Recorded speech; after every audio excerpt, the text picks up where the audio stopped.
লক্ষণ বড় ভক্ত ছিল, যাহার বক্ষস্থলে শক্তিশীল হানিল।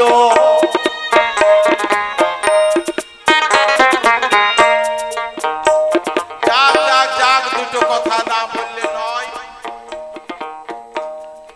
রামের চন্দ্রের ভাই লক্ষণ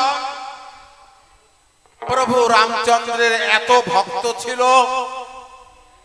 যে তার বক্ষস্থলে শক্তিশীল হেনেছিল। লক্ষণ মরে গেছে, প্রভু রামচন্দ্র কাঁদছে। হনুমান বিশ্বকর বলে গন্ধমাদম পর্বত থেকে এনে লক্ষণকে বাঁচাইল। তবু লক্ষণ প্রভু রামচন্দ্রের ভক্তির চুল মাত্র কমতি হয় নাই। যখন বনবাস থেকে লক্ষণ ফিরে এসেছিল, সুমিত্রা গিয়ে দেখছে, সুমিত্রা লক্ষণের মা গিয়ে দেখছে, দেখি দেখি লক্ষণ তোর বক্ষে বলে শক্তিশাল হেনেছিল রাবণ। বলেছিল হ্যাঁ মা। বলে হ্যাঁ তোর বক্ষে শক্তিশাল হানল, আর তোকে বাঁচাবার জন্য হনুমানকে গন্ধমাদম পর্বতে যেতে হইল। বিশল্য করো বলি আনার জন্য পাহাড়কে হনুমান মাথায় করে বয়ে তোকে বাঁচাবার জন্য নিয়ে আসলো। সুসেন বৈদ্য বিশ্ব করো বলে বেটে তোকে খাওয়াইলো, তাই তুই বেঁচে গেলি, তাই না? বলছে হ্যাঁ মা। অমনি সুমিত্রা লক্ষণের গলায় তুলে কাঞ্চলে গালে থাপ্পড় বসিয়ে দিয়েছিলেন। লক্ষণ মায়ের হাতে মায়ের খেয়ে বলছে মা আমি কি ভুল করেছি?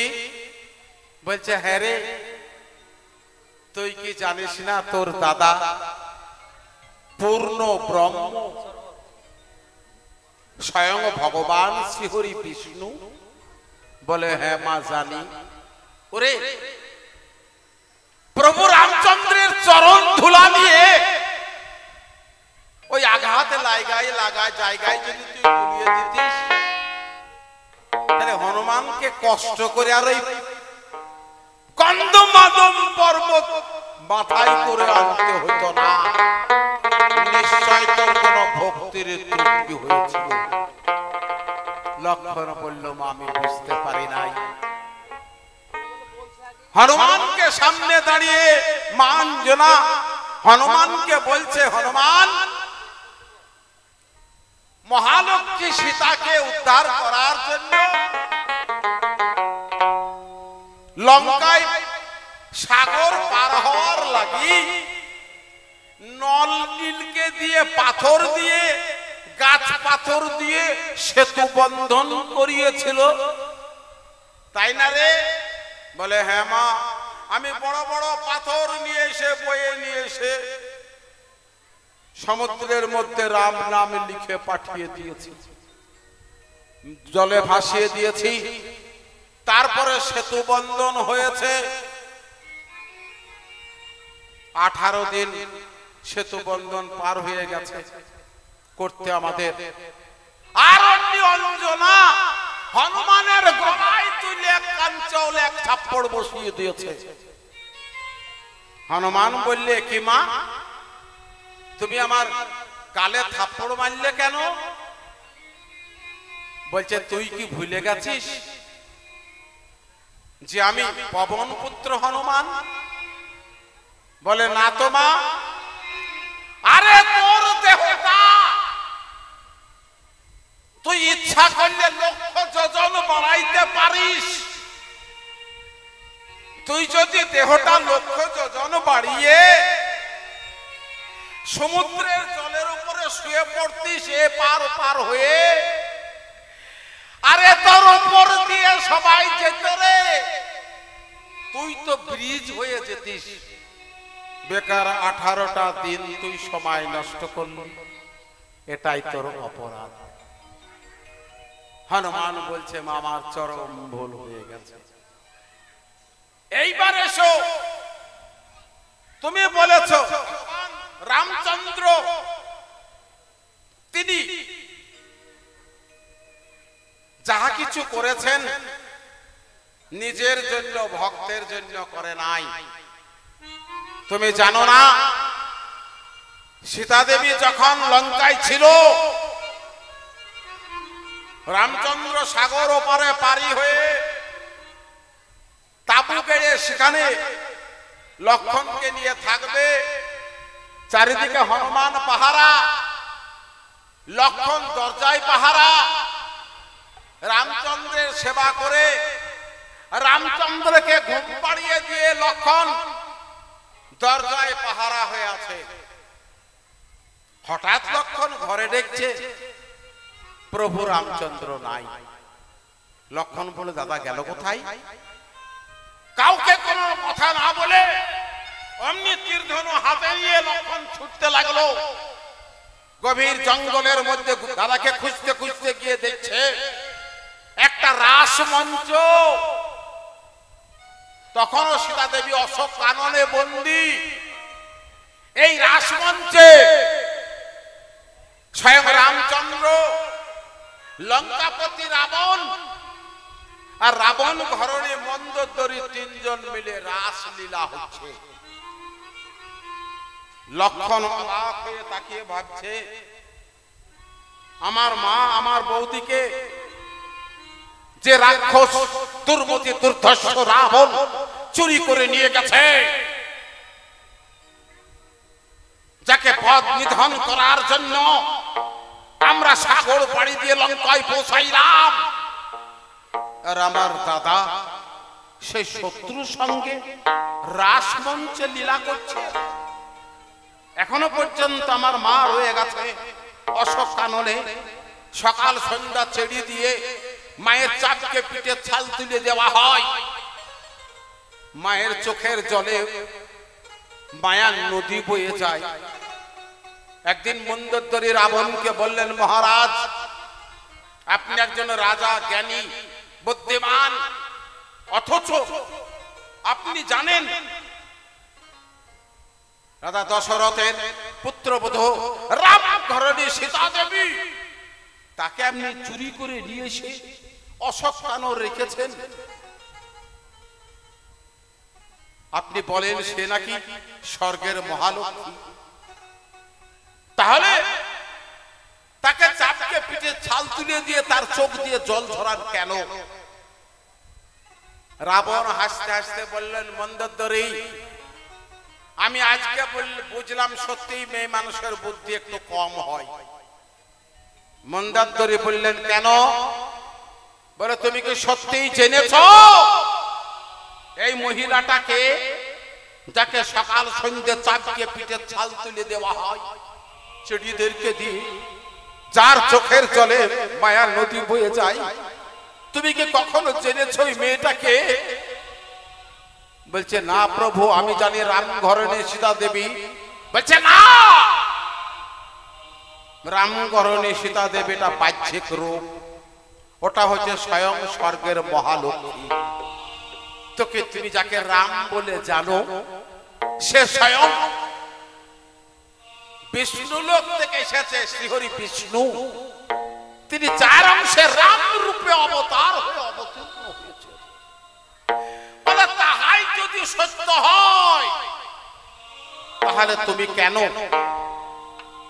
ওই মেয়েটার গায়ে চাপকে পিঠে ছাল তুলে দিয়ে চোখে জল ঝরিয়ে দিচ্ছ? লঙ্কাপতি রাবণ বললেন মন্দোদরী কেন চোখের জল ঝরিয়ে দিই জানো? বলে কেন?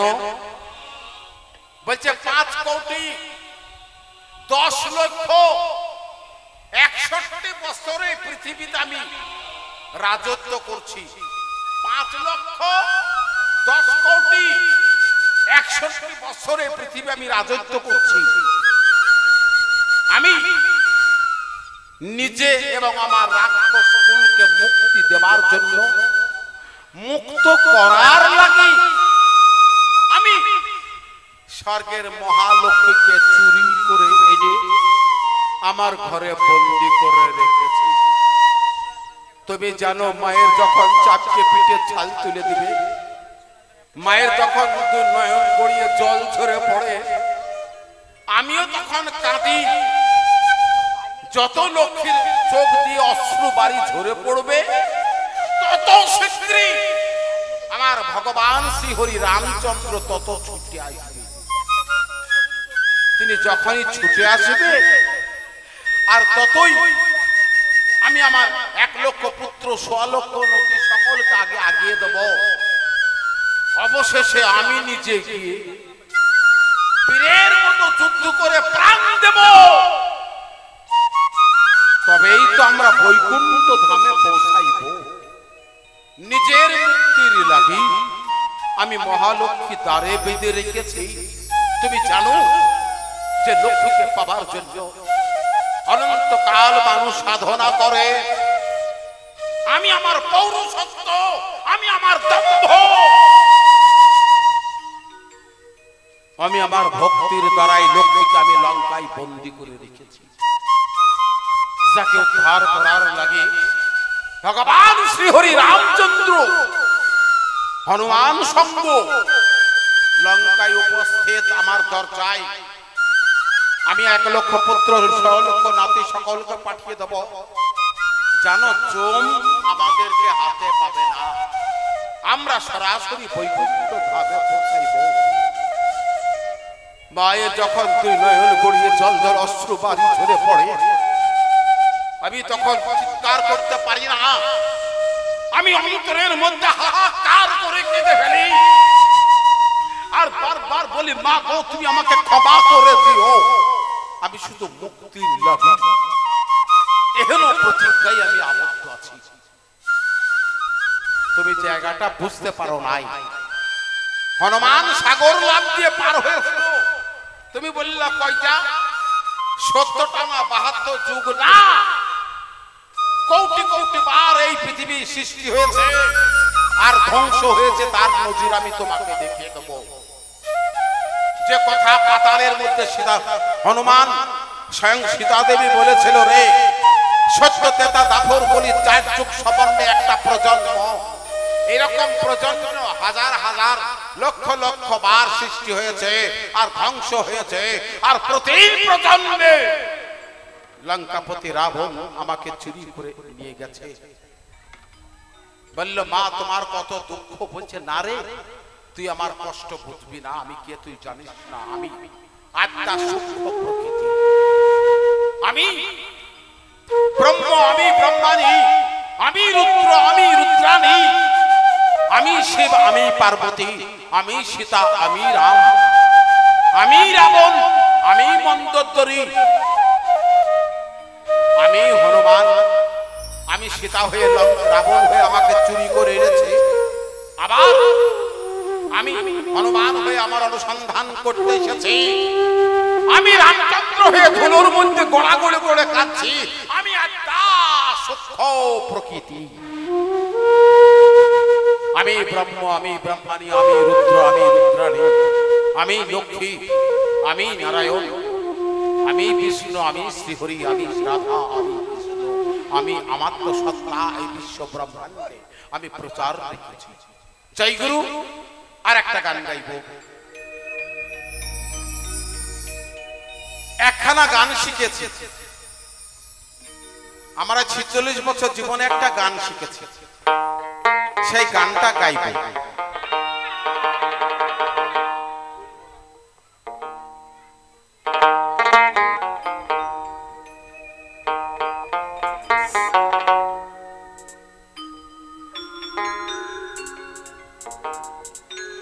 আমি কোনো ক্যাসেটের গান জানি না। সেদিনকে বাড়িতে বসে দুপুরবেলায় স্নান করার জন্য তেল মাখছিলাম, আর বাড়ির পাশের বাড়িতে একটা বক্সে গান হচ্ছিল। ভালোই লাগলো গানটা শুনতে আমাকে। ওই তেল মাখি আর বসে বসে মুখস্থ করবে। পাগলি বলছে এইটুকু তেল মাখতে একটা সময় লেগে চুপ। আমার পাগলি বলছে এতক্ষণ সময় লাগে তেলটা মাখতে, কখন রান্না হয়েছে? তখন চুপ, একটা গান শিখছি। তবে তুমি বুড়ো বয়সে গান শিখছো? মানে হ্যাঁ, গানটা গাইবো একটাই, এরপরে গাইতে বলে আর পাইবো না।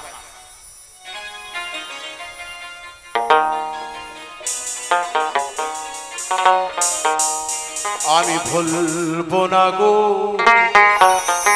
আর কোনদিন ভালোবাসো শুধু, আমি ভুলবো না গো আর কোনদিন ভালোবাসো শুধু।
भगवान श्री रामचंद्र भगवान श्री कृष्ण निजेर मामी के लिए लीला करेছে। কথাটা শুনতে আমাকে খুব ভালো লাগছিল, কারণ বাইরেকার রূপটা দেখেছে, ভিতরকার রূপ দেখেনি। সপ্ত ঋষি সত্য যুগে এক ঠাঙে দাঁড়িয়ে বহুকাল তপস্যা করেছিল, একবার নয় 7 বার জন্ম নিয়ে ভগবান শ্রীহরি বিষ্ণুর কাছে প্রার্থনা করেছিলেন। ভগবান শ্রীকৃষ্ণ যখন ওনার তপস্যায় সন্তুষ্ট হয়ে সামনে উপস্থিত হলেন, তখন সপ্ত ঋষি বললেন বলো ঋষি, তুমি আমার কাছে কি বর পেতে চাও, এত তোমার সাধনা? বললেন প্রভু, আমি আপনার ঘরের লক্ষ্মী কে আমি আমার স্ত্রী রূপে পেতে চাই। ভগবান শ্রীকৃষ্ণ বলেছিলেন, রাধা হল্লাদিনী, রাধা আমার শরীরের অংশ, অর্ধাঙ্গিনী, তাকে আমি কাউকে দিতে পারি না। বলে তাকে আমি ভোগ করব না, তার সেবা করার জন্য আমাকে আপনি দান করুন। বলে হ্যাঁ, সেবা করার জন্য দেব। আয়ান ঘোষ রাধার সেবা করার জন্য তাকে চেয়ে নিয়েছিল, তাকে ভোগ করার জন্য নয়। তাই কৃষ্ণের কোনো অপরাধ নাই, কারণ কৃষ্ণ এবং রাধা একই অঙ্গ, দুটো ভাগ হয়েছিল, একটা পুরুষ একটা প্রকৃতি। তাই 2 অঙ্গ এসে মিলন করেছিল দাপর যুগ লীলায়। জয় গুরু, আমি আর সময় অপচয় করব না, তবে দুটো কথা বলবো, না বললেও নয়।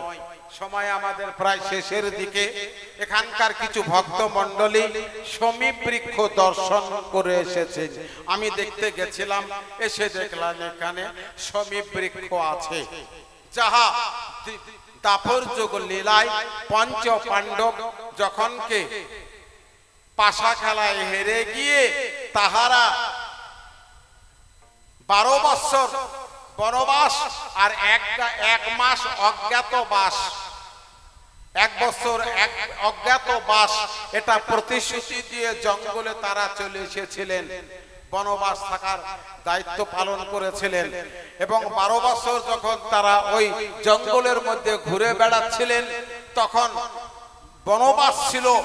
এবার যখন অজ্ঞাতবাস, মানে তখন যেন কেউ দেখতে না পায়, তখন মৎস্য রাজার দেশে ওনারা কাম্য বনে ছিলেন। কাম্য বনে থাকার পরে একদিনকে সমস্ত হরিণীরা এসে ধর্মপুত্র যুধিষ্ঠিরের কাছে প্রার্থনা করলেন যে প্রভু, আপনারা 5 ভাই মা সহ এই জঙ্গলের মধ্যে আছেন, আপনারা যদি থাকেন তাহলে আপনারা শুধু নিজের নয়, বিভিন্ন সাধুগুরুর সেবা দিচ্ছেন, জঙ্গলের মধ্যে একটা হরিণ আমাদের থাকবে না। তাই দয়া করে আপনি এই বন থেকে চলে গেলে আমরা নিশ্চিন্ত হব। তখন হরিণীর কথা শুনে মায়া হলো ধৃতরাষ্ট্র, তখন ওই ধর্মপুত্র যুধিষ্ঠির 5 ভাই সহ দ্রৌপদীকে সঙ্গে নিয়ে তাহারা এসে বিরাট নগরে এসে মৎস্য বিরাট নগরে উপস্থিত হলেন। আর বিরাট নগরে বিরাট রাজার কাছে উপস্থিত হয়েছিলেন। যুধিষ্ঠিরের নাম হয়েছিল কঙ্ক, বৃহন্নলা, অর্জুন। আমি সে জায়গায় আসব পরে। তাহারা এই 5 ভাই এসে যখন বিরাট রাজার আসার আগে যখন মৎস্য দেশে উপস্থিত হলেন, মৎস্য রাজার দেশে, তখন একটা বিশাল সমী বৃক্ষ দর্শন করেছিলেন। এবং সমী বৃক্ষটা পাহাড়ের গায়ে ছিল, আর পাহাড়ের গায়ে ছিল একটা মহা শ্মশান। সেই শ্মশানের পাড়ে পাহাড়ের গায়ে বিশাল সমী বৃক্ষ। সেই সমী বৃক্ষতে ধর্মপুত্র যুধিষ্ঠিরের নির্দেশে সেই ওনাদের যে সমস্ত পান, তীর, ধনু, গান্ডীব যাহা ছিল, সমস্ত ওই বৃক্ষের উপরে নকুলকে তুলিয়ে দিয়ে নকুল নিজে গাছের সঙ্গে ভালো করে জড়িয়ে বেঁধে দিলেন যেন কেউ না দেখে। এবং নকুল নিচে একটা মরা দেহ লাশ কুড়িয়ে তুলে নিয়ে এসে ওই অস্ত্রগুলার সঙ্গে লাশটাকে জড়িয়ে বেঁধে দিলে, যে মানুষ মরা দেখে ভয়ে এই মানে বানগুলোকে কেউ নিবে না বা চুরি করবে না, এই ভেবে মরা সহ জড়িয়ে সমী বৃক্ষের মধ্যে মৎস্য দেশে এসে, মৎস্য রাজার দেশে এসে একটা পাহাড়ের নিচে শ্মশানের কিনারে তারা ওই সমী বৃক্ষের মধ্যে ওগুলো বেঁধে রেখেছিলেন। শাস্ত্রে ইহাই কয়, হাজারো প্রশ্নে মহাভারতে আমি এটাই খুঁজে পাচ্ছিলাম, আর মহাভারত তো পড়েছি। অতএব সেই সমী বৃক্ষ এখানে দর্শন করলাম, ভালো লাগলো। লাগলো মানুষের আত্মবিশ্বাস ভক্তিও আমিও প্রণাম করে আসলাম। এই পঞ্চ পাণ্ডব ইহারা অজ্ঞাতবাসে বিরাট রাজার নগরে এসে তারা থাকলেন। বিরাট রাজার পুত্র ছেলে উত্তর আর মেয়ের নাম ছিল উত্তরা, যে উত্তরাকে স্বয়ং বৃহন্নলা হয়ে অর্জুন স্বয়ং তাকে নাচ গান শিখেছিল। আর কঙ্ক মন্ত্রীর দায়িত্ব পাশা খেলা রাজার সঙ্গে করতেন। উত্তর ছিল রাজপুত্র। এর বৃত্তান্ত আলোচনা করতে গেলে বহু দূরে যাবে, যার জন্য আমি এইখানে ছাড়লাম, আপনাদের সামনে আসবে। এবার জয়দেব বাবু শুনুন তার মুখে গান।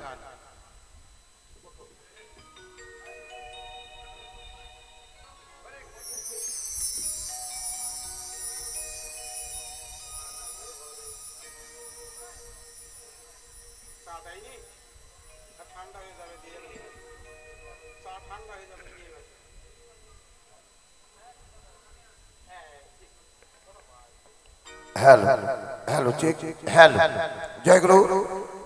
আমাদের পালা প্রসঙ্গ এখানে আমরা রেখে দিলাম। তো বিষয়টা হচ্ছে বাবা, অন্ধকার যদি না থাকে তাহলে আমাদের এই লাইটের প্রয়োজন হয় না, হয় কি হবে না। আর অধর্ম যদি না থাকে ধর্মের প্রকাশ পাবে না। জগাই বাধায় যদি না থাকতো তাহলে গৌরাঙ্গ মহাপ্রভুকে নবদ্বীপ লীলায় কেউ চিনত না। তাই ধর্ম এবং অধর্ম একই আঙ্গিক, সে জায়গায় রেখে আমাদের পালা প্রসঙ্গ শেষ। তবে যতীন হাজরা মহাশয় একখানা সুন্দর গান গিয়েছেন, সেই গানের পরিপ্রেক্ষিতে একখানা গান গিয়ে আজকে আমরা বিদায় নিব। পরবর্তী শিল্পী রয়েছেন বাবলু দাসবাবু, এসে আপনাদের গান শোনাবেন।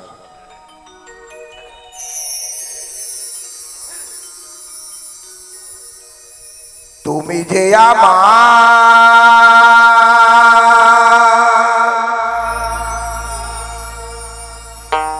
গিয়েছো ভুলে, ওগো বন্ধু ভুলে যাব আমিও ভেবেছি, ভুলে যাব আমিও ভেবেছি। তুমি যেদিন আমাকে বলেছ ভুলে যেতে,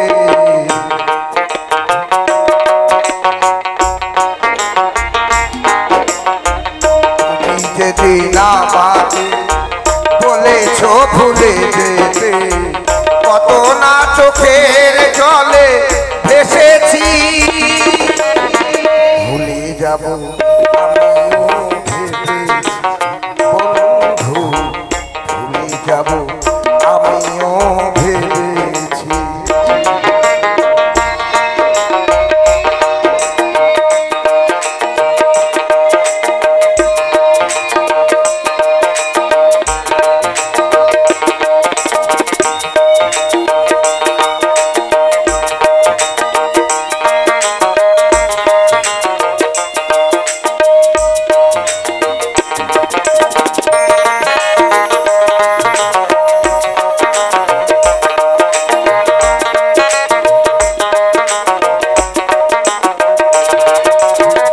সবাই তো সবে কিছু করিতে পারে না, হৃদয়হীনা কোনদিনও ভালোবাসতে জানে না।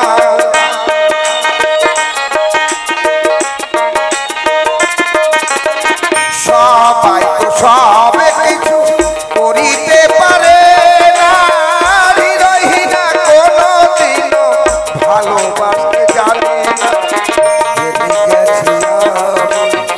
হৃদয়হীনা তুমি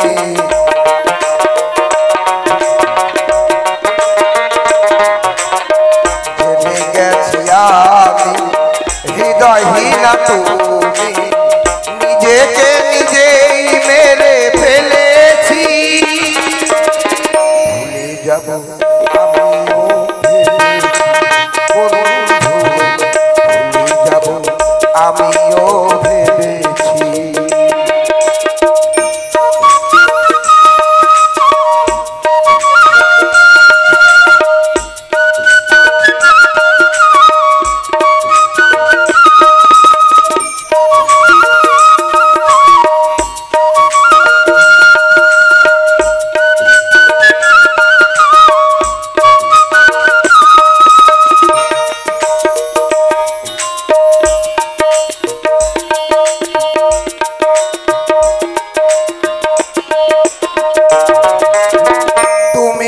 আমায় ভুলে গেছো তাতে কোনো দুঃখ নাই, দুঃখ শুধু একটাই আমায় চিনতে পারো না।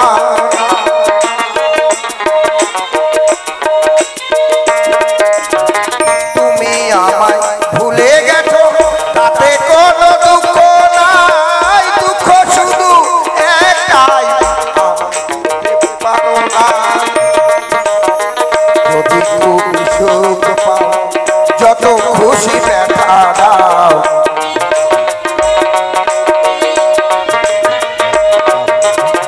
যদি তুমি সুখ পাও যত খুশি ব্যথা দাও, দুঃখকে সাথী করে নিয়েছি। ভুলে যাব আমিও ভেবেছি বন্ধু, ভুলে যাব আমিও ভেবেছি।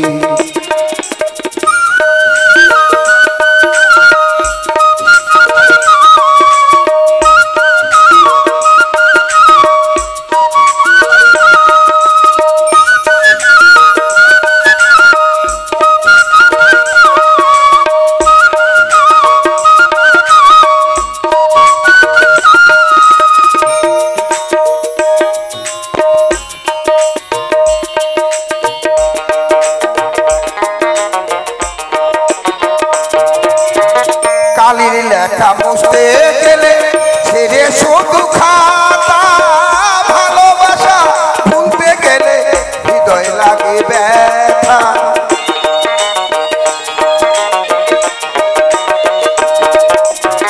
কালির লেখা মুছতে গেলে ছেড়ে শুধু খাতা,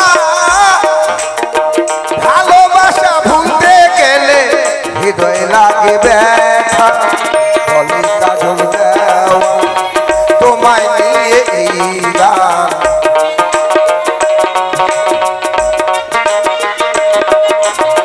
বলে কাজল দেওয়া তোমায় নিয়ে এই গান, স্মৃতিগুলো নিয়ে কত কেঁদেছি।